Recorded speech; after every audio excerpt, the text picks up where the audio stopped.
नमस्कार, माउन्टेन टेलिभिजनको प्रस्तुति माउन्टेन फोकसमा यहाँलाई स्वागत छ।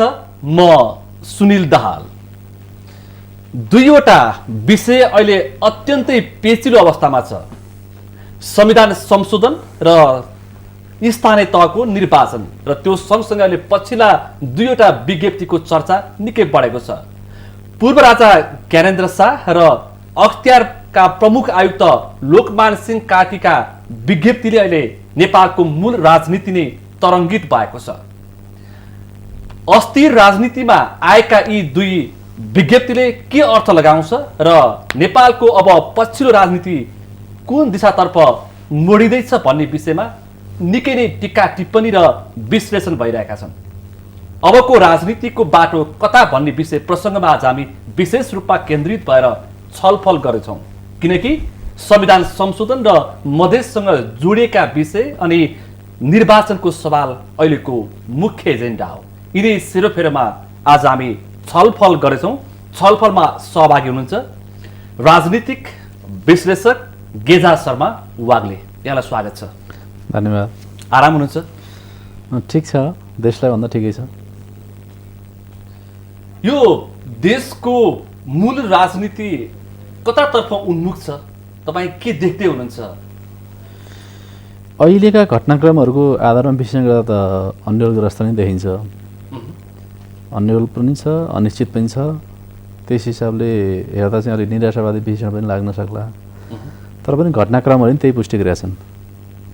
किनभने संविधान करिब 10 वर्षको मेयादपछि संविधान जारी गरियो, तर संविधान कायम गर्ने क्रमै समस्या देखिएको छ। दोस्रो चाहिँ हामीसँग चाहिँ जननिर्वाचित संसद छ, तर संसद चाहिँ विगत लामो समयदेखि अवरुद्ध छ र यदि नाटकीय रूपमा चाहिँ कुनै घटनाक्रम विकसित भएन भने तत्काल संसद सुचारू हुने सम्भावना पनि कमजोर देखिन्छ। अरूतिर राज्यका निकायहरू छन्, तर राज्यका निकायहरू प्रभावकारी छैनन्।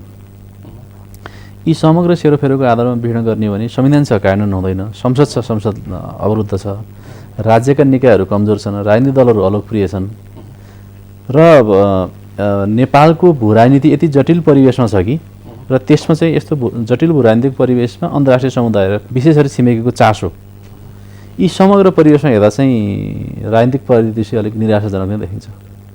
अब हामी एउटा अहिलेको चर्चाका विषय प्रसङ्गमा नै प्रवेश गरौँ।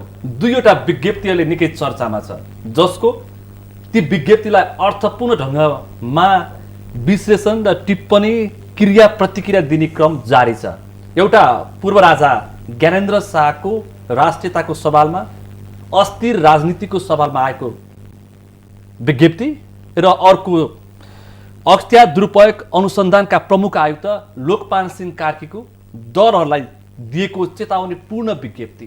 यी दुई विज्ञप्तिको तपाईँ समग्रमा के अर्थ देख्नुहुन्छ? अब एक दशक लामो रस्साकसीपछि संविधान जारी भयो, तर संविधान जारी भएपछि पनि जुन खालको राजनीतिक अन्योलता अस्थिरता छ देशमा, त्यो परिवेशमा राजाको पूर्व राजा ज्ञानेन्द्र शाहको वक्तव्य आउनु यो चाहिँ अर्थपूर्ण छ। यसको केही राजनीतिक अर्थ छ। जहाँसम्म अख्तियार दुरुपयोग अनुसन्धान आयोगका पूर्व अवदस्थ आयुक्त लोकमान सिंह कार्कीको विज्ञप्ति छ, त्यो चाहिँ प्रतिशोधपूर्ण छ, त्यो धम्कीपूर्ण छ। त्यस कारणले राजा ज्ञानेन्द्रको चाहिँ पूर्व राजा ज्ञानेन्द्रको विज्ञप्ति चाहिँ राजनीतिक दृष्टिले अर्थपूर्ण छ। किनभने संविधान जारी भयो, एक दशक लामो रस्साकसीपछि संविधान कायम हुने कुरामा समस्या देखियो। त्यसै गरी 62-63 आन्दोलनकारी दलहरूको बिचमा अहिले गम्भीर राजनीतिक मतभेद छ र जसरी 62-63 आन्दोलनभन्दा पछाडि सङ्घीय लोकतान्त्रिक गणतन्त्र स्थापना भइसकेपछि देश जसरी शान्ति समृद्धि र विकासको मार्गतर्फ उन्मुख हुन्छ भन्ने जुन जनताको आकाङ्क्षा थियो त्यो पुरा हुन सकेन।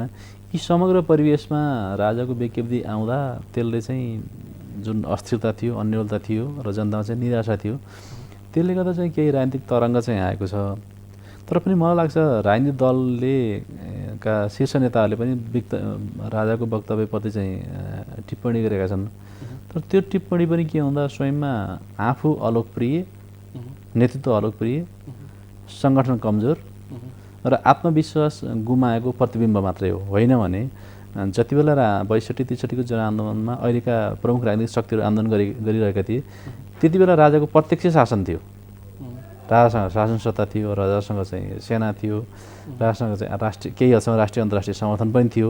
त्यो दिन सम्पूर्ण सर्वशक्तिमान राजा भएको बेलामा त सडकबाट सङ्घर्ष गरेर हटाएको राजालाई आज एउटा वक्तव्य निकाल्दैमा यति धेरै ठुलो तरङ्गित हुनुपर्ने अथवा त्यति आतङ्कित हुनुपर्ने कारण चाहिँ होइन। जब उत्तरी छिमेकी मुलुक चीन केही समय बसे, त्यसपछि सिङ्गापुर पुगे र त्यसपछि उनी दक्षिणी छिमेकी मुलुक भारत पुगे र त्यहाँ केही राजनीतिक दलका नेताहरूसँग भेटे। त्यसपछि फर्केर आइसके पछाडि यो सङ्क्रमणकाल जहाँ संविधान संशोधनको विषय अत्यन्तै पेचिलो भएको अवस्थामा उनले विज्ञप्ति फाल्नुमा त कतै कतै केही डिजाइन त हुँदै छैन भनेर होइन आशंका गर्नुलाई त स्वाभाविक ठान्न सकिँदैन र होइन। भ्रमणको पृष्ठभूमिको आधारमा विश्लेषण गर्दा त्यसरी एनालाइसिस गर्न पनि सकिन्छ। तर छिमेकी मित्र राष्ट्रहरूको भ्रमण त राजनीतिक दलका नेताले पनि गरेकी छन्, भारतको भ्रमण पनि गरेकी छन्, चीनको भ्रमण पनि गरेकी छन्। तैपनि अहिले राजाले पनि भारत भ्रमणमा गए, चीनमा पनि गए र बाहिर सिङ्गापुरमा पनि पुगे। ती घटनाक्रमहरूको आधारमा गर्दा एउटा कन्स्पिरेसी थ्योरी अन्त षड्यन्त्रको सिद्धान्त अनुरूप चाहिँ त्यसरी व्याख्या गर्न पनि सकिएला, अथवा राजाले केही हदसम्म षड्यन्त्र पनि होला, अथवा राजाको केही हदसम्म प्रतिशोध पनि होला, अथवा राजाको केही हदसम्म पुनः राज्य सत्तामा फर्काउने षड्यन्त्र पनि अथवा आकाङ्क्षा पनि होला। तर यो सम्पूर्ण शासन सत्ता राजासँग थियो, तर राजनीतिक दलहरूले आन्दोलन सफल भएको थियो। त्यति बेला चाहिँ राजासँग चाहिँ आतङ्कित नहुने, तर आज चाहिँ राजासँग एउटा सानो विज्ञप्तिको आधारमा नै त्यति धेरै आतङ्कित हुनुपर्ने कारण चाहिँ म देख्दिनँ। यद्यपि घटनाक्रम त्यो भ्रमणको पृष्ठभूमिमा हेर्दा चाहिँ केही हदसम्म अर्थपूर्ण र रहस्यमय पनि देखिन्छ। तर जतिसुकै अर्थपूर्ण र जतिसुकै रहस्यमय भए पनि राजा ज्ञानेन्द्रले वक्तव्य निकालेको आधारमै त्यति धेरै आतङ्कित र तरङ्गित हुनुपर्ने कारण चाहिँ म देख्दिनँ।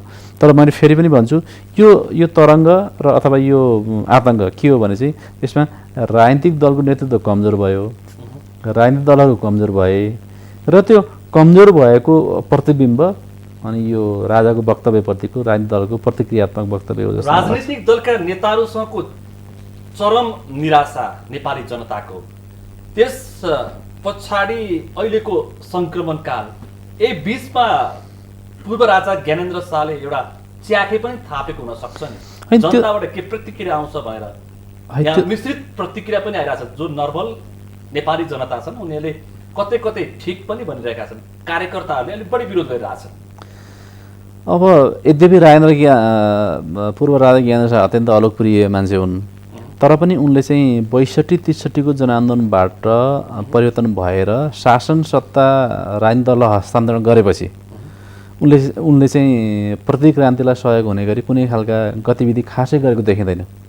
विश्वको अन्य देशका राजनीतिक घटनाक्रमहरूको पनि आधारमा विश्लेषण गर्ने भने जुन देशमा राजाहरू अपदस्थ भए, पहिलो कुरा राजाहरू त्यो देशमा बसेका छैनन्, यिनी नेपालमा बसे।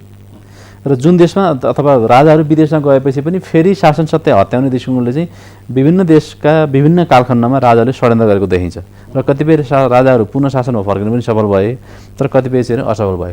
तर यिनले चाहिँ राजा ज्ञानेन्द्रले चाहिँ के गरे भन्दा चाहिँ उनी नेपालमै बसे, जुन सकारात्मक कुरा हो। तर राजा नेपालमा बसेर पनि शासन सत्ता फर्काउने दृष्टिकोणले जुन खालको एउटा सङ्गठित र संस्थागत षड्यन्त्र अथवा प्रयास त्यो गरेको देखिँदैन, जुन सकारात्मक हो। यद्यपि नेपालका राजनीतिक दल र कार्यकर्ताहरू चाहिँ एउटा विज्ञप्तिबाट पनि आतङ्कित छन्, तर एउटा नेपाली राजा भनेको नेपाली नागरिक हुन्। नागरिक भएको कारणले गर्दा नेपालको राजनीतिक वस्तुस्थितिको बारेमा बोल्न सक्ने अधिकार त जसलाई पनि छ नि। त्यो अधिकार पुलिस हुन सक्छ, त्यो अधिकार। तर अहिले हिन्दू अथवा हिन्दू राष्ट्रको परिकल्पनासँगै जोडेर संवैधानिक राजतन्त्र अथवा एक्टिभ राजतन्त्रको पनि परिकल्पना प्रमुख राजनीतिक दलका नेताहरूले नै बोलिरहेको अवस्थामा त्यसलाई त्यो दृष्टिकोणबाट, त्यो कोणबाट पनि हामीले बुझ्न सक्छौँ नि। संविधान जारी भएपछि पनि संविधान कानुन हुन नसकेको परिवेशमा यो खालको बहस नचलेको पनि होइन। किन भन्दा संविधान कानुन हुनसक्छ कि सक्दैन, संहिता कानुन हुनसक्छ कि सक्दैन, त्यसै गरी धर्मनिरपेक्षताको जुन खालको घोषणा गरियो त्यसपछि जनताको अलिकति असहमति पनि देखिन्छ, अथवा हिन्दू धर्मको पक्षमा जनमत पनि देखिन्छ। विगतमा संविधान सभाले जनमत सङ्कलन गर्ने क्रममा पनि संविधान धर्मनिरपेक्षताको पक्षमा विपक्षमा ठुलो जनमत देखिएको थियो र हिन्दू धर्मको पक्षमा जनमत देखिएको थियो। भर्खरै पञ्चायतकालमा राजनीति गरेका पूर्व पञ्चहरूको पार्टी पनि एकीकरण भएको छ। तर यी समग्र घटनाक्रमहरूको आधारमा विश्लेषण गर्दा चाहिँ त्यसरी पनि व्याख्या र विश्लेषण गर्न सकिन्छ। तर यसमा पनि पोजिटिभ कुरा के छ भन्दा जस्तै अहिले राष्ट्रिय प्रजातन्त्र पार्टी र राष्ट्रिय प्रजातन्त्र पार्टी नेपालको एकीकरण भयो होइन। खास गरी अमेरिकाको निर्वाचनमा डोनाल्ड ट्रम्पको विजयभन्दा पछाडि अलिकति लोकप्रियतावाद र अलिकति राष्ट्रवादको नाममा अथवा अलिकति कन्जर्भेटिभ फोर्सहरू चाहिँ शक्तिमा फर्कन सक्ने खालको सङ्केत चाहिँ अन्तर्राष्ट्रिय चुनाव अन्तर्राष्ट्रिय राजनीतिक परिवेशको आधारमा पनि विश्लेषण गर्न सकिन्छ। त्यही कारणले गर्दा नेपालमा पनि अहिले चाहिँ अत्यन्त नाटकीय र चमत्कारिक रूपमा चाहिँ राष्ट्रिय प्रजातन्त्र पार्टीको एकीकरण पनि भएको छ। तर एकीकरण भएपछि पनि त्यो पार्टीले चाहिँ के भनेको छ भने जस्तै अस्ति झापामा ठुलो आमसभा गरे उनीहरूले, तर त्यहाँ कसैले पनि राजतन्त्रको पक्षमा कोही पनि बोलेन। हिन्दू धर्मको पक्षमा चाहिँ उनीहरूले बोले तर राजतन्त्रको पक्षमा बोलेका छैन। त्यस कारणले त्यसकै आधारमा उत्साहित भएर विज्ञप्ति प्रकाशित गरेको अथवा त्यो प्रवृत्तिलाई चाहिँ उत्प्रेरित गर्ने दृष्टिकोणले विज्ञप्ति प्रकाशित भएको हो भन्ने निष्कर्षमा पुग्नु अलिक हतार होला। तर मलाई चाहिँ के लाग्छ भने करिब 1 दशक उनी धैर्यतापूर्वक हेरे उनले केही आफ्ना सांस्कृतिक र केही हदसम्म राजनीतिक गतिविधि पनि नगरेका हुन्। बिचमा पनि उनीहरू निरन्तर जनतासँग गएकै छन्, कहिले पूजा गर्ने नाममा होस्, कहिले चाहिँ बलि चढाउने नाममा होस्, कहिले चाहिँ देश दर्शनको नाममा होस्। तर अहिलेको वक्तव्यले चाहिँ जनतामा संविधान जारी भयो त कायम हुन सकेन, संसद पनि अवरुद्ध छ। संविधान संशोधनको जुन प्रस्ताव आयो अहिलेको जुन विवाद प्रस्ताव छ केही हदसम्म त्यसले चाहिँ जनतामा अत्यन्त ठुलो निराशा र आक्रोश पनि छ। त्यसमा चाहिँ एउटा राजनीतिक वक्तव्य फ्यालेर जनताको अभिमत बुझाउँ त भन्ने दृष्टिकोणले चाहिँ आएको हुनसक्छ। तर त्यहीभन्दा बढी चाहिँ धेरै षड्यन्त्रमूलक नेपालको राजनीतिमा के छ भने सानो कुरालाई पनि अत्यन्तै षड्यन्त्रको सिद्धान्त अनुरूप चाहिँ व्याख्या गरेर त्यसलाई चाहिँ सैद्धान्तिकरण गर्ने लिएर प्रधानमन्त्री प्रमुख प्रतिपक्षी अथवा व्यवस्थापिका संसदको ठुलो दलले धेरै आतंकित र आशंकित हुनुपर्ने अवस्था चाहिँ छैन। त्यो देखिँदैन, उनीसँग त्यति ठुलो ब्याकफोर्स छैन भन्नु खोज्दा तपाईँले? मलाई चाहिँ लाग्दैन, किन भन्दा मेरो डिजाइन अन्तर्गत हाम्रो देशमा यो मुलुकलाई त 24वटा देशको चलखेलको रणमैदान भनिन्छ। उनी त्यो पात्र त्यो गोटी पनि हुन सक्छन् कि भन्ने आशंका राजनीतिक कोणहरूमा त्यो तरिकाले पनि विशेष मैले अघि पनि भने उनी गोटी त बन्न सक्छन् कि प्रयोग त हुन सक्छन् कि भन्ने आशंका त छ नि त फेरि। मैले अघि पनि भने जसरी उनी सत्ताबाट विस्थापित भए, शासन सत्ताबाट होइन लामो एउटा ऐतिहासिक कालखण्डबाट उनी विस्थापित भए, शाहवंशीय उसको चाहिँ वंशजमै चाहिँ भन्दा ऊ भयो, देशमै गणतन्त्र आयो। त्यस कारण गर्दा उनलाई पनि अहिले चाहिँ शासन सत्ता फर्काउन सके हुन्थ्यो, पुनः राजा हुन पाए हुन्थ्यो अथवा पुनः राज गर्ने फर्किन सके हुन्थ्यो अथवा हाम्रो चाहिँ जुन वंशजको जुन निरन्तरता छ त्यसलाई चाहिँ दिन पाए हुन्थ्यो भन्ने उनको आकाङ्क्षा स्वाभाविक रूपमा होला है। सायद अरूमा पनि हुन्थ्यो, राजा ज्ञानमा पनि होला। तर उनमा त्यो आकाङ्क्षा हुँदाहुँदै पनि उनको आकाङ्क्षा त सरकार सत्ता छोड्ने पनि थिएन। तर उनको आकाङ्क्षा सत्ता छोड्ने भावना त उनको सत्ता छोड्ने नहुँदै छोड्नु पऱ्यो नि त, किनभने राष्ट्रिय परिस्थिति त्यस्तो भयो, अन्तर्राष्ट्रिय परिस्थिति त्यस्तो भयो। किन जसरी उनले राष्ट्रिय र अन्तर्राष्ट्रिय परिस्थिति सम्पूर्ण रूपमा प्रतिकूल भएर चाहिँ उनले शासन सत्ता चाहिँ ह्यान्डओभर गरेर गणतन्त्र नेपालमा स्थापना भयो, त्यस्तै मेरो चाहिँ अहिले पनि के लाग्छ उनले जतिसुकै षड्यन्त्र गरे पनि, उनी जतिसुकै विज्ञप्ति प्रकाशित गरे पनि, जतिसुकै कन्जर्भेटिभ फोर्सहरू राष्ट्रिय प्रजातन्त्र पार्टी लगायत का राजनीतिक दलहरू सङ्गठित भएर त्यो अभियानमा लागे पनि मेरो विचारमा राष्ट्रिय र अन्तर्राष्ट्रिय दुवै दृष्टिकोणले चाहिँ राजा शासनमा फर्कने अथवा राज संस्था पुनर्बहाली हुने सम्भावना चाहिँ म देख्दिनँ, म सक्दिनँ। यद्यपि सत्तामा फर्किने मनोकाङ्क्षा राजा अथवा त्यो प्रवृत्ति अथवा त्यो पार्टीहरूमा छ भने ती पात्र र प्रवृत्तिहरूलाई चाहिँ नेपालमा अस्थिरता सिर्जना गर्न चाहने राष्ट्रिय अन्तर्राष्ट्रिय शक्तिहरू प्रयोग गर्न सक्छन् र यी पात्र र प्रवृत्ति त्यसमा प्रयोग हुन सक्छन्। त्यसैले यो प्रति चाहिँ राजनीतिक दल र सरकार सचेत चाहिँ हुनुपर्छ। तर त्यो सम्भावनालाई चाहिँ सम्पूर्ण रूपमा अस्वीकार चाहिँ गर्न सकिँदैन। एउटा यस्तो काल्पनिक म सवाल लाग्छु, पूर्व राजा ज्ञानेन्द्र शाह अब पार्टी खोलेर राजनीतिक प्रतिस्पर्धामा आउने सम्भावना तपाईँ देख्नुहुन्छ? म देख्दिनँ, त्यो गरेको राम्रो। त्यो सम्भावना चाहिँ छैन? म देख्दिनँ, तर गरेको राम्रो। त्यो भयो भने चाहिँ नेपालको राजा चाहिँ साँच्चीकै नागरिक हुन्थे र चाहिँ नागरिक मात्रै हुन्थेनन् कि उनी चाहिँ के भन्दा एउटा राजनीतिक दल खोलेर पनि राजनीतिमा सक्रिय भयो भने त सङ्घीय लोकतान्त्रिक गणतन्त्र पनि स्वीकार गरेर नागरिकै रूपमा चाहिँ यो प्रक्रियामा अगाडि बढ्नु भनेको त मलाई लाग्छ यो सिस्टमको लागि पनि सकारात्मक कुरा हो। राज संस्था पनि नागरिक भयो, अनि त्यो नागरिक भएको राजा पनि भन्दा लोकतान्त्रिक प्रक्रियामा चाहिँ सहभागी भए र जनताको देश र जनताको लागि चाहिँ अभिमुख भए, त्यो त सकारात्मक पक्ष हो। तर जुन सम्भावनामा न्यून देख्छु। यो लोकमान सिंह कार्कीको विज्ञप्ति चाहिँ तपाईँ आक्रोश मात्रै देख्नुहुन्छ? आक्रोश र प्रतिशोध अरू केही पनि होइन मलाई लाग्दैन। कसरी टुङ्गिन्छ लोकमान सिंह कार्कीको मुद्दा? तपाईँलाई के लाग्छ? व्यवस्थापिका संसदको 2/3बाट उनी महाअभियोगको प्रस्ताव पारित भएर बाहिरिन्छन् कि सुप्रिम कोर्टको निर्णयबाट? तपाईँ चाहिँ यसलाई कसरी हेर्दै हुन्छ?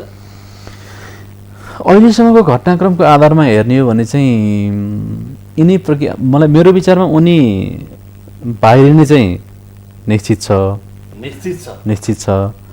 तर व्यवस्थापिका संसद मार्फत बाहिरिन्छन् कि न्यायपालिकाको फैसला मार्फत बाहिरिन्छन् भन्ने कुरा चाहिँ अहिले पनि अन्यलपूर्ण नै देखिन्छ। मेरो विचारमा अहिलेसम्मको घटनाक्रमको आधारमा विश्लेषण गर्दा के देखिन्छ भने सकेसम्म राजनीतिक दलहरूले पनि व्यवस्थापिका संसदबाट चाहिँ निर्णय गर्नुभन्दा सुप्रिम कोर्टले नै अथवा सर्वोच्च अदालतले नै फैसला गरिदियोस् भन्ने मनोविज्ञान राजनीतिक दलहरूमा भएको देखिन्छ।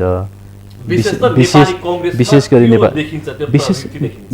नेपाली कङ्ग्रेसमा। तर अहिले पनि के भन्दाखेरिमा संविधान संशोधनको प्रस्ताव दर्ता गरेपछि नेकपा एमाले र माओवादी केन्द्रका बिचमा पनि के भन्दा राजनीतिक दूरी बढेको कारणले गर्दा अब फेरि यही परिवेशमा चाहिँ फेरि महाभियोगको प्रस्तावको बारेमा अर्को एउटा राजनीतिक सहमति गर्नुभन्दा सुप्रिम कोर्टले नै गरिदियो भने चाहिँ के कुचोले गर्नु बतासे नै गरिहाल्थ्यो भन्ने लाग्थ्यो। जसरी महाभियोगको प्रस्ताव ल्याउँदाखेरि नेकपा माओवादी केन्द्र र नेकपा एमाले जसरी उनीहरूको जुन किसिमको सामिप्यता थियो अहिले बिस्तारै उनीहरूको ब्रेकअप भइरहेछ, त्यसले महाभियोगको प्रस्तावमा पनि प्रभाव पार्छ। होइन, आंशिक र तत्कालीन रूपमा त परि नै सक्यो। तर मलाई चाहिँ के लाग्छ भने सुनिलजी, विगत 10 वर्ष अगाडि राजाले चाहिँ सक्रिय शासन चलाए होइन, र राजा ज्ञानेन्द्र राजा भएपछि तुरुन्तै शासन सत्ता टेकओभर नगरे पनि उनले चाहिँ समान्तर सत्ता चलाउन खोजेका थिए र पछि चाहिँ पूर्ण रूपमा चाहिँ शासन सत्ताको बागडोर आफ्नो हातमा लिए। त्यस्तै लोकमान सिंह कार्कीले के गर्यो भने गणतन्त्र आयो, तर गणतन्त्रमा सङ्घीय लोकतान्त्रिक प्रणालीमा लोकमान सिंह कार्कीले समान्तर सत्ता चलाउने प्रयास गरे कि पहिला सुरुमा चाहिँ माओवादीले जनयुद्धकालमा माओवादीको समान्तर सत्ता थियो, त्यसपछि 56-57मा राजा ज्ञानेन्द्र भए, 58देखि त आफूले चाहिँ शासनै टेकओभर गरिहाले। त्यही पछि चाहिँ अब अहिले जब सङ्घीय लोकतान्त्रिक गणतन्त्र आयो त्यसपछि चाहिँ लोकमान सिंह कार्कीले चाहिँ समान्तर सत्ता चलाउने प्रयास गरे। त्यो कुरा सही थिएन, हुने कुरा पनि थिएन। उनी अख्तियार दुरुपयोग अनुसन्धान आयोगको प्रमुख आयुक्त थिए, त्यो अनुसार नै चाहिँ उनले भूमिका निर्वाह गर्न सक्नुपर्ने थियो। तर गरेको सबै काम गलत छ भनेर पनि भन्ने ठाउँ छैन। खैर, कार्कीका प्रवृत्ति आचरण विगतदेखि नै हामीले देखेकै बुझेकै व्यक्ति हुन् र उनी विगतमा बिग्रेका भए पनि वर्तमानमा सप्रिएका पनि हुन सक्छन् नि। होइन, व्यक्तिको बारेमा चाहिँ टीका टिप्पणी व्यक्तिले नै संस्थाको नेतृत्व गर्ने हुनाले संस्थामा त्यसो स्वाभाविक प्रभाव पार्छ। म चाहिँ सामान्यतया व्यक्तिको बारेमा टिप्पणी गर्दिनँ, तर लोकमान सिंह कार्कीको विगतको बारे हामी सबैलाई थाहा छँदैछ। कुन पृष्ठमा उनी मुख्य सचिव भए, राजाको शासनकालमा उनले के गरे, रायमाझी आयोगमा उनको के सुझाव थियो, उनको प्रवृत्ति के थियो होइन, आर्थिक पारदर्शितामा भ्रष्टाचार उनको पहिला भने रेकर्ड के थियो, त्यो सम्पूर्ण कुरा चाहिँ नेपाली जनताले थाहा भएकै कुरा हो। तर अख्तियार दुरुपयोग अनुसन्धान आयोगको प्रमुख आयुक्त भएपछि पनि तर उहाँले चाहिँ जुन किसिमका गतिविधि र क्रियाकलापहरू देखियो त्यसले चाहिँ के भन्दा उनले चाहिँ लोकतान्त्रिक प्रणालीमा समान्तर सत्ता चलाउन खोजेको देखियो। त्यो चाहिँ अनुपयुक्त थियो। विश्राममा जान्छु, विश्राम पछाडि तपाईँसँग यिनै विषय प्रसङ्ग अनि संविधान संशोधन लगायतका विषयमा केन्द्रित भएर म छलफल गर्नेछु। तपाईँ यतिखेर माउन्टेन टेलिभिजनको यो प्रस्तुति कार्यक्रम माउन्टेन फोकस हेर्नुहुन्छ। फोकसमा एकैछिन विश्राम, त्यसपछि बाँकी अंश लिएर उपस्थित हुनेछु। माउन्टेन टेलिभिजन हेर्दै गर्नुहोला।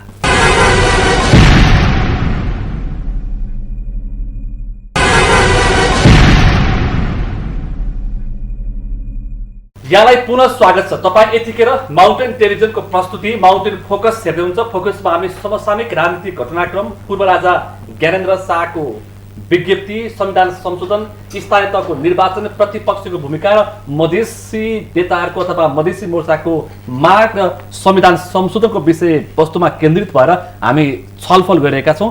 छलफलमा सहभागी हुनुहुन्छ राजनीतिक विश्लेषक गेजा शर्मा वाग्ले। यहाँलाई पुनः स्वागत छ। धन्यवाद सुनिलजी। अब अर्को एउटा पेचिलो बनेर बसेको र खासै प्रगति पनि नभएको विषय भनेको राजनीतिको मूल विषय संविधान संशोधनको विषय। कसरी संविधान संशोधन को यो संशोधित प्रस्ताव पारित हुन्छ अथवा हुँदैन, यो पछिल्लो राजनीतिक यो विषयलाई तपाईँले कसरी हेर्नु भएको छ? यो संविधानको बारेमा बहस र विश्लेषण गर्दा सुनिलजी मलाई के लाग्छ भने हामी 65-63 भन्दा पछाडि संविधान सभाको निर्वाचन भनेको रामबाण हो। संविधान सभाको निर्वाचन भयो भने नेपालका सम्पूर्ण समस्या समाधान हुन्छ भन्ने लाग्यो। तर पहिलो संविधान सभा असफल भयो। त्यसपछि अब पहिलो संविधान सभा त असफल भयो, दोस्रो संविधान सभाको चुनाव भयो भने नेपालका सबै समस्याको समाधान हुन्छ भन्ने लाग्यो। त्यसपछि दोस्रो संविधान सभाको निर्वाचन पनि भयो। निर्वाचनभन्दा पछाडि अब चाहिँ संविधान जारी गर्नु छ।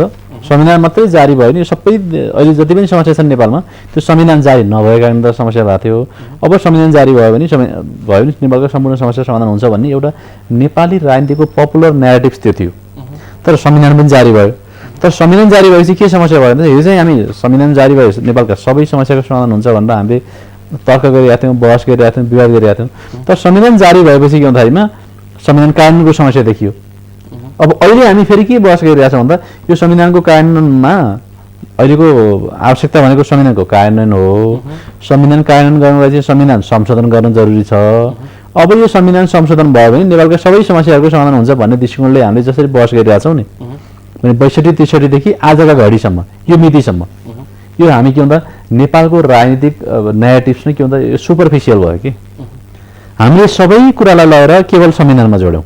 के भन्दा संविधान सभाको निर्वाचन पनि रामबाण थिएन, संविधान जारी पनि रामबाण थिएन र अहिले संविधान संशोधन पनि रामबाण होइन। यद्यपि मेरो विचारमा यो सरकारले संविधान संशोधनको प्रस्ताव लिएर आउनु स्वाभाविक थियो। जुन पृष्ठभूमिमा यो सरकार बनेको थियो यो सरकारले संविधान संशोधनको प्रस्ताव लिएर आउनु जरुरी थियो। तर संविधान संशोधनको प्रस्ताव लिएर आइसकेपछि यसमा चाहिँ एक चाहिँ प्रमुख प्रतिपक्षी दल नेकपा एमाले चाहिँ सशक्त प्रतिवाद र प्रतिरोध गर्यो र केही हदसम्म जनताहरू सडकमा पनि उत्रिए हैन। बुटोल लगायत पाल्पा, गुल्मी, अर्घाँची लगायत जनताहरू सडकमा आए। त्यो सडकमा पनि सशक्त उपस्थिति देखियो। त्यसलाई पनि के भन्दा सरकार र राजनीतिक दलहरूले चाहिँ अन्डरमाइन चाहिँ गर्नु मिलेन। तर सँगसँगै के भन्दाखेरिमा अब संविधान भनेको के भन्दाखेरि जहिले पनि गतिशील दस्तावेज हो। संविधान जारी भएको घडीमै प्रमुख पार्टीका तिनै नेताहरूले तत्कालीन प्रधानमन्त्री एवं नेपाली कांग्रेस सभापति सुशील कोइराला, नेकपा एमालेका अध्यक्ष केपी शर्मा ओली र तत्कालीन एकीकृत नेकपा माओवादीका अध्यक्ष पुष्पकमल दाहाल प्रचण्डले संसदको रोस्टमबाटै गएर प्रतिबद्धता व्यक्त गर्नुभएको थियो संविधान जारी गरौँ। तर संविधान जारी गर्न साथै संविधान संशोधनको प्रक्रिया अगाडि बढ्छ भनेर। त्यसले संविधान संशोधन भनेको के भन्दा गतिशील दस्तावेज भयो कारण त संविधानको संशोधन स्वाभाविक हो। त्यसै गरी अहिले जसरी हामी प्रदेशको सीमाङ्कनको बारेमा हामीले बहस र विवाद गरिरहेका छौँ नि, प्रदेशको सीमाङ्कन भनेको पनि के भन्दा जसरी संविधान गतिशील हो त्यसरी नै प्रदेशको सीमाङ्कन पनि परिवर्तनशील हो। हामीले 7वटा प्रदेश गऱ्यौँ, 7वटा प्रदेशमा यी सिमाना भनेर हामीले संविधान उल्लेख गरेका छौँ। यसमा चाहिँ संशोधन गर्नै पाइँदैन भन्ने पनि अतिवादी दृष्टिकोण हो। किनभने संविधान प्रदेशको सङ्ख्या र सीमा एक मिनट संविधानको प्रदेशको सङ्ख्या र सीमाङ्कन तत्कालीन राजनीतिक शक्ति सन्तुलन अनुरूप परिवर्तन भइरहन्छ। यसमा बहस गर्नु निरर्थक छ। तर यो पनि परिवर्तनशील हो। प्रदेशको सङ्ख्या र सीमाङ्कन तत्कालीन राजनीतिक शक्ति सन्तुलन अनुरूप यो परिवर्तनशील हुन्छ। तर अहिले यसमा चाहिँ के भन्दा फन्डामेन्टल क्वेसन चाहिँ के उठिरहेछ अथवा के उठाइरहेछ भने अब अहिलेको जुन प्रदेशको सीमाङ्कन गर्न प्रस्ताव गरेको छ त्यो प्रस्तावबाट चाहिँ के भन्दा तराई र पहाडबाट र पहाडलाई चाहिँ तराईबाट जुन छुट्याउने प्रकृतिको चाहिँ सीमाङ्कनको प्रस्ताव छ त्यसले गर्दा चाहिँ प्रकारान्तरले पहाड र तराईका बिचमा चाहिँ सम्बन्ध विच्छेद हुने अनि भावनात्मक विच्छेद पनि हुने हैन। सामाजिक सांस्कृतिक राजनीतिक सबै दृष्टिकोणले सम्बन्ध विच्छेद हुँदै जाँदा कुनै कालखण्डमा कतै देश नै विभाजन हुने त होइन भन्ने खालको चाहिँ बहस पनि गरिएको छ। त्यसकारणले यो बहसको पृष्ठभूमिमा विश्लेषण गर्दा यो बहसप्रति अथवा यो प्रस्तावप्रति सोच्नुपर्ने केही पक्षहरू चाहिँ छन्। तर सोही बहस र सोही तर्कको आधारमा निष्कर्षमा पुग्नु अथवा यही बहस र तर्कको आधारमा चाहिँ संविधान संशोधनको प्रस्तावलाई चाहिँ अस्वीकार गर्नु चाहिँ अर्को अतिवादलाई जन्म दिनु।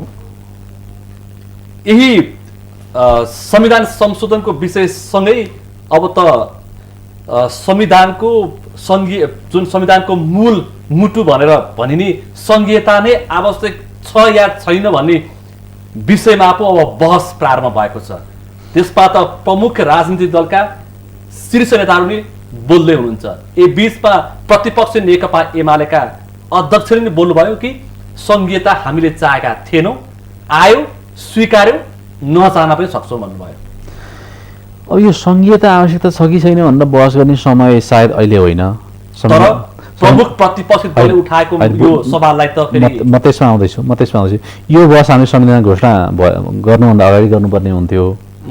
एउटा समस्या त्यहाँ भयो। अर्को गल्ती चाहिँ के गर्ने नेपालका राजनीतिक दलहरूले संविधान संहिताको बारेमा बहस गर्ने क्रममा भन्दा चाहिँ जुन सिद्धान्त र जुन मोडेलको आधारमा चाहिँ हामीले प्रदेशको विभाजन गरियो अथवा राज्यको पुनर्संयोजन गरियो त्यो पनि त्रुटिपूर्ण भयो।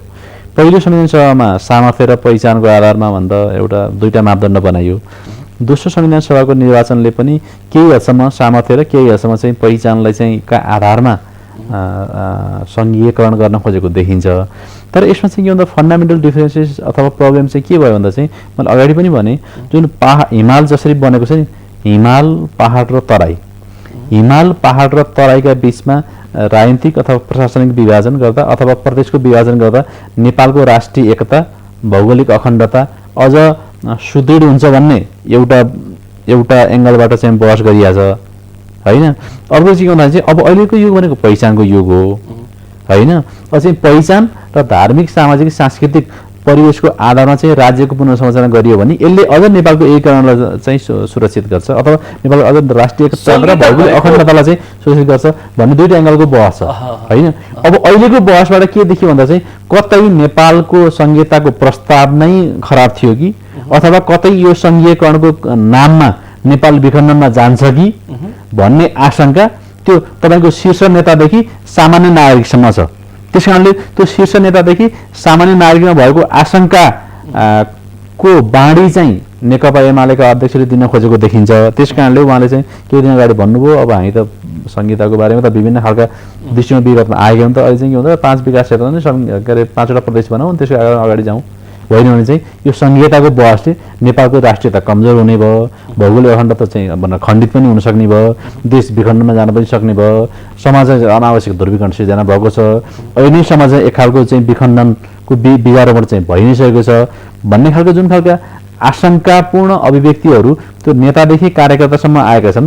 त्यो चाहिँ के भन्दा हामीले संघीयताको गलत मोडेल अनुसरण गरेको कारणले गर्दा चाहिँ यो बहसको प्रारम्भ भएको हो। यदि संविधान जारी गर्ने क्रममा र नेपाललाई संघीकरण गर्ने क्रममा गरेको गल्तीलाई चाहिँ समयमै औँल्याइएन भने मलाई लाग्छ त्यो दिशातर्फ नेपालको राजनीति पनि जान सक्छ। सर, हामी जुन ढङ्गले संविधानभित्र रहेका संहिताका सवालमा खाका तयार गर्यौँ, हामीले सिंहदरबारमा बसेर प्रमुख 3 दलका नेताहरू यति वैज्ञानिक भए, यति विज्ञ भए, उनीहरूले आवश्यकता अनुसार देशलाई संघीयतामा चिरा पारे। त्यो पनि त सही तरिका र सही बाटो थिएन। एउटा एकात्मक राज्य प्रणालीलाई संघीय प्रणालीमा रूपान्तरण गर्ने भनेको यति जटिल, लामो, विवादास्पद र संवेदनशील प्रक्रिया हो कि म एउटा घटनाबाट चाहिँ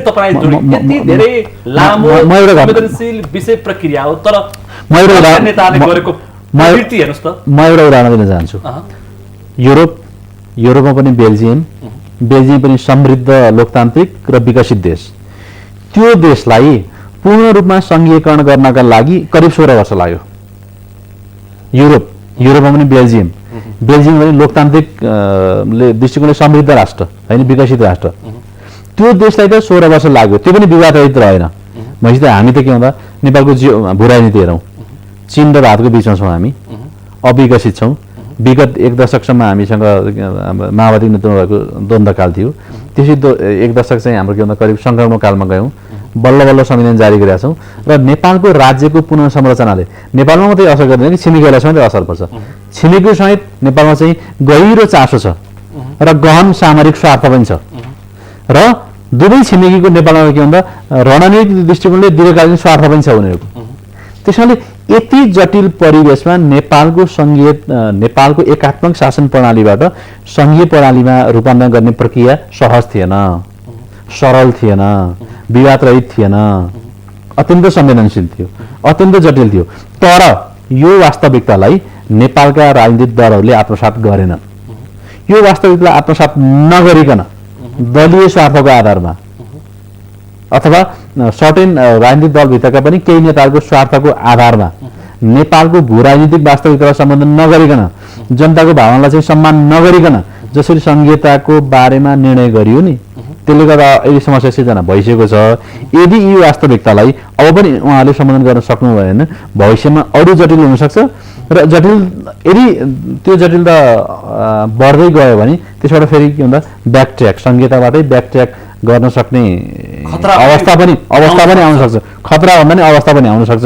त्यसका प्रारम्भिक सङ्केतहरू चाहिँ प्रमुख राजनीतिक दलका शीर्ष नेताहरूसँग हुने अनौपचारिक संवादका क्रममा त्यसको प्रतिबिम्ब हामीहरू समक्ष समेत आएको छ। त्यसकारणले तपाईँ हामी एमाले राष्ट्रियतासँग जोडेको छ यो चारवटा विषयलाई प्रदेशको हेरफेर, नागरिकता, भाषा र जनसङ्ख्याको आधारमा उपल्लो तहमा प्रतिनिधित्व, यी सबै विषयलाई उसले राष्ट्रियताको सभासँग जोडेको छ र कतै कतै अन्तर्राष्ट्रिय चलखेलले हेर्दाखेरि त्यहाँ संशय राख्नु पनि स्वाभाविक देखिएको छ।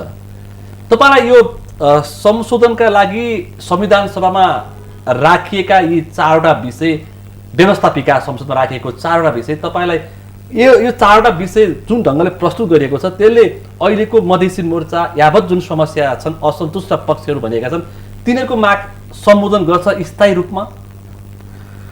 यो नेपालमा के भन्दा राष्ट्रवाद, स्वाभिमान, होइन, राष्ट्रियता, सार्वभौमिकता, अखण्डता, विकास, समृद्धि बढाउन ठुला ठुला कुराहरू गरिन्छ, नेताहरूले गर्नुहुन्छ। यो तपाईँको क्वेसनको आन्सर तीनटा दृष्टिकोणले गर्न सकिन्छ। एउटा प्रश्नको आन्सर दार्शनिक दृष्टिकोणले गर्न सकिन्छ, दोस्रो आन्सर चाहिँ पोलिटिकल दृष्टिकोणले गर्न सकिन्छ, तेस्रो आन्सर चाहिँ रियलिस्टिक अप्रोचबाट गर्न सकिन्छ। दार्शनिक दृष्टिकोणले गर्ने मान्छे राष्ट्रवादकै बारेमा सैद्धान्तिक व्याख्या गरेर म तपाईँलाई आन्सर गर्न सक्छु जुन आवश्यक छैन। दोस्रो चाहिँ राजनीतिक आन्सर दिने हो भने होइन, एमाले भन्छ यो संविधान चाहिँ राष्ट्रघात भयो, विखण्डनवादी हो, अनि काङ्ग्रेस र माओवादी लगायतका यो संविधान संशोधन पक्षधरहरूले भन्छन् यो त के भन्दा मधेसी जनताको भावनालाई सम्मान गर्दै असन्तुष्ट समुदायलाई समेत सम्बोधन गर्ने दृष्टिकोणले संविधानलाई कार्यान्वयन गर्नको लागि सहज होस् भन्ने दृष्टिकोणले यो प्रस्ताव लिएर आएको। त्यस कारणले यसमा चाहिँ भन्दा एमाले चाहिँ राष्ट्रवादको नाममा के अतिवादी भएको छ, यो प्रक्रिया चाहिँ अवरुद्ध गर्न मात्रै एमाले कुरा उठाएको भन्दा अर्को पक्षबाट त्यसरी प्रतिवाद गरिएको छ। तर यसको चाहिँ सठिक आन्सर अथवा सठिक प्रत्युत्तर चाहिँ यसमा के हो भन्दा चाहिँ मेरो विचारमा संविधान कार्यान्वयन गर्न अहिलेको संविधान जारी भइसकेपछि संविधान कार्यान्वयन नहुनु अत्यन्त ठुलो चिन्ताको विषय हो। संविधान जारी भयो, राज्य नेपाल यति धेरै कमजोर रहेछ कि जारी गरेको संविधान पनि कार्यान्वयन गर्न सकेन। कार्यान्वयन गर्न नसकेको दुईटा कारण, एक चाहिँ मधेस केन्द्रित दलहरू चाहिँ आन्दोलनमा छन् र दोस्रो चाहिँ के भन्दा अरू जनजाति, दलित लगायतका समुदायहरू पनि यो संविधानप्रति पूर्ण रूपमा चाहिँ सन्तुष्ट छैनन्। ती सबै समुदायलाई का जायज मागहरूलाई सम्बोधन गरेर विवादरहित दृष्टिकोणले चाहिँ संविधान संशोधन गर्नु सबभन्दा उपयुक्त विकल्प हो। त्यो विकल्प अनुरूप चाहिँ सरकारले एउटा प्रस्ताव लिएर आयो, तर आउँदैछ मधेसमा, तर प्रस्ताव लिएर आएपछि नै विवाद भयो, होइन, विवाद भयो। यो विवादको कारण के हो भन्ने कुरामा जहाँसम्म प्रश्न छ, अब अहिले चाहिँ केही हदसम्म चाहिँ चीन र भारतको बिचमा जसरी हाम्रो भू राजनीतिक संवेदनशीलता छ र विगतमा छिमेकी देशहरूले नेपालप्रति अख्तियार गरेको दृष्टिकोण छ। पछिल्लो उदाहरण चाहिँ नाकाबन्दी नै भइहाल्यो। संविधान जारी भएपछि इन्डियाको रवैया त तपाईँ हामी सम्पूर्ण नेपाली जनता हामी यसमा साक्षात्कारै छौँ। यो परिवेशमा छिमेकी देश भू राजनीतिक संवेदनशीलता यदि जटिल छ, संविधानप्रति नेपालका प्रति उनको गहन सामरिक स्वार्थ पनि छ, गहन चासो पनि छ र त्यसमा चाहिँ गर्दा यस्ता विवादास्पद क्रियाकलापको आधारमा विश्लेषण गर्दा कतै छिमेकीले षड्यन्त्र पो गरेका छन् कि अथवा जुन मोडलबाट अहिले चाहिँ हामीले संविधान प्रस्ताव गरेका छौँ त्यो गर्दा चाहिँ प्रकारान्तरले नेपालको चाहिँ भन्दा राष्ट्रिय एकतामा असर पर्छ कि भौगोलिक अखण्डतामा असर पर्छ कि हाम्रो जुन स्वाभिमान छ अथवा हाम्रो सार्वभौमिकता छ त्यो नै कुण्ठित हुन्छ कि भनेर आशंका हुनु पनि स्वाभाविक हो। तर मेरो विचारमा तर यसरी के भन्दा अहिले चाहिँ के भन्दा राष्ट्रियताको परिभाषा गर्ने क्रममा पनि भूगोल बिनाको जनसङ्ख्याको अर्थ हुँदैन, जनसङ्ख्या मात्रै भएर भूगोल भएन भने अर्थ भएन। त्यसैले मेरो विचारमा भूगोल र जनसङ्ख्या दुवैलाई समान महत्त्व दिएर परम्परागत सङ्कीर्ण र उग्र राष्ट्रवादी परिभाषा भन्दा पनि अहिलेको जुन 21औं शताब्दीको जुन विश्वव्यापीकरणको परिवेशको राष्ट्रियताको परिभाषा छ, राष्ट्रिय स्वाधीनताको प्रश्न छ अथवा भौगोलिक अखण्डता र राष्ट्रियताको परिभाषा छन्, यसका त सैद्धान्तिक परिभाषाहरू छन् नि त। त्यो अनुदारवादी परिभाषा भन्दा अहिले चाहिँ उदारवादी परिभाषालाई अनुसरण गरेर सोही अनुरूप चाहिँ संविधान संशोधन गरियो भने नेपालको राष्ट्रिय एकता पनि बलियो हुन्छ, भौगोलिक अखण्डता पनि सुरक्षित हुन्छ र मधेसी जनताको नाममा के अरे मागहरूलाई पनि सम्बोधन गर्न सकिन्छ। तर यसको नाममा चाहिँ हाम्रो के भन्दा एउटा वैधानिक प्रस्तावलाई व्यवस्था विकास संसदमा समेत तपाईँ छलफल समेत हुन सकेन भने त तपाईँको जनताको प्रति त एउटा अतिवादी दृष्टिकोण त अथवा अतिवादी धार त त्यहाँ फेरि बढ्ने भयो नि त। सिके राउत लगायतका अन्य प्रविधिहरू त ल हाम्रो यसको प्रस्ताव गरेर संसद छलफल समेत भएन भनेपछि हामी त के भन्दा हतियार उठाउनुभन्दा अघि बितेको भएन भन्ने मान्छे के भन्दा यो राष्ट्रवादको कुरा गर्दा त तरैमा त अधिवाद जन्मने भयो नि त, तरैमा त विखण्डनवाद जन्मने भयो नि त, तरैमा त के भन्दा पुस्तकवाद जन्मने भयो नि त। त्यो पक्षलाई पनि त हामीले आत्मसात गर्नुपर्ने होला नि त। राज्यका लागि त सबै जनता, सबै भूगोल, सबै जाति, सबै भेग, सबै सम्प्रदाय समान हो नि त, समान हुनु पर्यो नि त, उत्तरदायित्व हो रहन्छ। त्यो दृष्टिकोणले चाहिँ तपाईँ अहिले चीन र भारतको इन्ट्रेस्टको कुरा गर्दै हुनुहुन्थ्यो। भारतको त स्वाभाविक रूपमा प्रष्टै देखिन्छ अलि धेरै चासो छ नेपालको संविधानमा। चीनको चाहिँ तपाईँ के पाउनुहुन्छ? चीन त अलिक बढी चिसो हुन्छ भन्छन्, भारत तातो, चीन चिसो भन्छन्। तपाईँ चाहिँ को बढी चिसो पाउनुहुन्छ? यसमा चिसो र तातो अथवा गणितीय सूत्रको आधारमा विश्लेषण गर्नुभन्दा पनि चीन र भारत नेपालका छिमेकी देशहरू हुन् र चीन र भारत छिमेकी मात्रै होइनन्, उदाउँदा शक्ति राष्ट्रहरू पनि हुन्। उदाउँदा शक्ति उदाउँदा शक्ति राष्ट्रहरूको छिमेकी दृष्टिकोणप्रति सकेसम्म आफ्नो प्रभाव विस्तार गर्ने नै हुन्छ। भारत के चाहन्छ भन्दा इन्डियन सक पनि भारतीय उपमहाद्वीप अन्तर्गतको नेपाल हो, नेपालमा चाहिँ भारतको परम्परागत प्रभाव छ, त्यो प्रभावलाई अरू विस्तारित गरौँ भन्ने चाहिरहेछ भारत, किन सुपर पावर हो, इमर्जिङ सुपर पावर हो नि त, उदाउँदो शक्ति राष्ट्र हो। त्यस्तै चीन भनेको भन्दा उदाउँदो शक्ति राष्ट्र हो होइन, अहिले नै पहिलो इकोनोमी भइसक्यो होइन, 20-30 वर्षभन्दा पछाडि सुपर पावर हुन्छ भन्ने अहिलेको प्रेडिक्सन छ। भनेपछि एउटा सुपर पावरले आफ्नो छिमेकी देशमा आफ्नो प्रभाव विस्तार होस् भन्दा जसले पनि चाहन्छ, एउटा कारण। दोस्रो कारण चाहिँ के भन्दा नेपालसँग तिब्बत जोडिएको छ होइन, तिब्बत चाहिँ के भन्दा चीनको आन्तरिक सुरक्षा दृष्टिकोणले जहिले पनि सफ्ट भ्याली मानिन्छ, सबैभन्दा संवेदनशील भूभाग मानिन्छ होइन। तिब्बती शरणार्थीदेखि लिएर फ्री टिबेट मुभमेन्ट, शरणार्थी मुभमेन्ट र त्यसमा चाहिँ तिब्बतप्रति पश्चिमा राष्ट्रहरूको दृष्टिकोण र भूमिका, बढी चासो उनीहरूको चासो र भूमिका दुवै छ।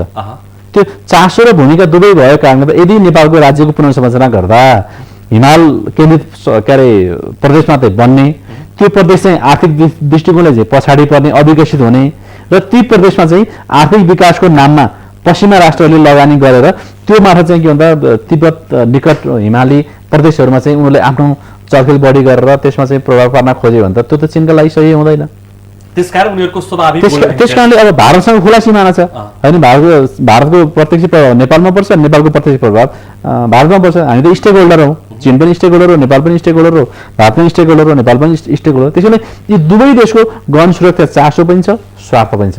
यदि एउटा इमर्जिङ सुपर पावरको सुरक्षामा असर नेपालका कारणले गर्दा पर्यो अथवा नेपाली भूमि मार्फत पर्यो भने उनीहरू जुनसुकै एक्सटेन्डमा गएर पनि, जुनसुकै हदसम्म गएर भने पनि आफ्नो राष्ट्रिय सुरक्षा अथवा आफ्नो राष्ट्रिय स्वार्थको त उनीहरू परिवर्तित त गरि नै हाल्छन्। त्यस कारणले यो सामरिक यथार्थताप्रति र यो कूटनीतिक बाध्यताप्रति नेपालका राजनीतिक दल र नेपाल सरकार संवेदनशील हुनुपर्छ, होइन भने यसको मूल्य त नेपालले चुकाउनु पर्ने हुनसक्छ। कूटनीतिक सामरिक चासो र चिन्ता राख्नु पर्यो र जुन अहिले पछिल्लो अवस्था छ कूटनीतिकमा जुन किसिमको एकदमै हल्का रूपमा लिइन्छ त्यो चाहिँ घातक हुन्छ। विगत केही वर्षहरूदेखि नेपालको कूटनीतिक सन्तुलनमा अलिकति विचरण आएको देखिन्छ। सन्दर्भ जान्छु, स्थानीय तहको निर्वाचन सम्भावना देख्नुहुन्छ चैत वैशाखसम्म तपाईँले? मेरो विचारमा स्थानीय तहको निर्वाचन हुन उपयुक्त हुन्छ, आवश्यक पनि छ। तर मेरो विचारमा अहिलेसम्मका राजनीतिक घटनाक्रमहरूको आधारमा विश्लेषण गर्दा र राजनीतिक दलहरूको मनोविज्ञानको आधारमा विश्लेषण गर्दा न त दलहरू वैशाख जेठसम्मको निर्वाचनको लागि कुनै पनि दलहरू तयार छन्। यद्यपि अहिले चाहिँ सार्वजनिक सञ्चार माध्यममा आएअनुसार चाहिँ नेकपा एमाले चुनावको पक्षमा भएको देखिन्छ, तथापि मलाई चाहिँ शङ्का छ, अझै सम्भावना छैन। तर भन्नाले मेरो चाहिँ एक चाहिँ सम्भावना छैन, दोस्रो चाहिँ राजनीतिक दलहरू पनि तयार छैनन् जस्तो लाग्छ मलाई चुनावको लागि। स्थानीय तहको संख्या र सिमाना निर्धारण सम्बन्धी आयोगले 725 वटा स्थानीय तह गठन गरेको छ, पहिला 565 थियो। यो कतिको व्यवहारिक र न्यायोचित छ र यो कतिको सान्दर्भिक छ? त्यसको बारेमा चाहिँ प्राविधिक ज्ञान भएन सुनिलजी मलाई, त्यस कारणले त्यसबारे टिप्पणी गर्नु सायद उपयुक्त नहोला। तर संविधानको भावना अनुरूप चाहिँ जसरी स्थानीय तहको परिकल्पना गरिएको छ, त्यो स्थानीय तहलाई चाहिँ पुनर्संरचना गरेर अनि स्थानीय तहको चाहिँ निर्वाचन हुनु उपयुक्त हो। तर अहिले राजनीतिक दलहरू चाहिँ अहिले चाहिँ स्थानीय तहको निर्वाचन गर्ने भन्दा पनि विद्यमान स्थानीय निकायकै चुनावको पक्षमा छन्। यदि स्थानीय तहको यदि निर्वाचन भयो भने स्थानीय निकायको हुन्छ, स्थानीय तहको निर्वाचन हुने सम्भावना मेरो विचारमा कम।